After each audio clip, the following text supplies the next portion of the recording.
10 বছর আগের এক কালো রাত, একটি নির্মম হত্যাকাণ্ড আর এক বিচার প্রার্থীর বিচার পাওয়ার দীর্ঘ লড়াই, যার স্মৃতি আজও বাংলাদেশের মানুষ ভোলেনি। কুমিল্লা ভিক্টোরিয়া কলেজের মেধাবী শিক্ষার্থী ও নাট্যকর্মী সোহাগী জাহান তনু হত্যা মামলায় ফের সৃষ্টি হয়েছে এক তুমুল নাটকীয় মোড়। জামিনে মুক্ত পাওয়ার মাত্র কয়েকদিনের মাথায় আবারও ধরা পড়েছেন মামলার প্রধান সন্দেহভাজন সেনাবাহিনীর সাবেক senior warrant officer Hafizur Rahman. শনিবার ঢাকার কেরানীগঞ্জের নিজ বাসা থেকে পিবিআই তাকে গ্রেফতার করে। তবে প্রশ্ন উঠছে, আদালতের জামিন পাওয়ার পর কেন এত দ্রুত তাকে আবার হাতকড়া পড়তে হলো?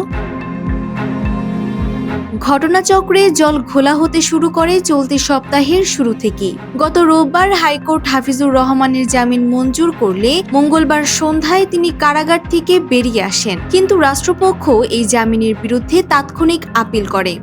এভাবেই কোটি কোটি মানুষের ঘরে দেশ জুড়ে ফ্রিজ একটাই, ওয়ালটন। শুনানি শেষে বৃহস্পতিবার আপিল বিভাগ জামিন বাতিল করে নির্দেশ দেয় 24 ঘন্টার মধ্যে আসামিকে আত্মসমর্পণ করতে হবে, অন্যথায় আইনশৃঙ্খলা বাহিনী তাকে গ্রেফতার করবে।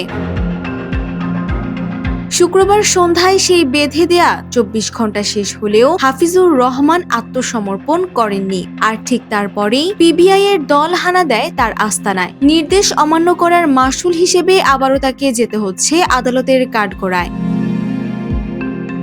উল্লেখ্য, 2016 সালের 20 মার্চ সন্ধ্যায় কুমিল্লা সেনানিবাসের ভেতর টিউশনি করতে গিয়ে নিখোঁজ হন তনু। পরে সেনানিবাসের পাওয়ার হাউস সংলগ্ন ঝোপ থেকে উদ্ধার করা হয় তার ক্ষতবিক্ষত মরদেহ। ধর্ষণের পর হত্যার এই ঘটনায় সারা দেশে তীব্র প্রতিবাদ আর ক্ষোভের আগুন জ্বলে ওঠে।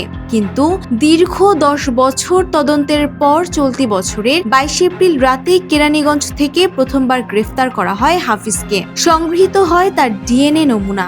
হাফিজুর রহমানের এই পুনর্বার গ্রেফতার কি তনু হত্যার জোট খুলবে, নাকি বিচার পাওয়ার লড়াই আরো প্রলম্বিত হবে, এখন সেটিই দেখার বিষয়।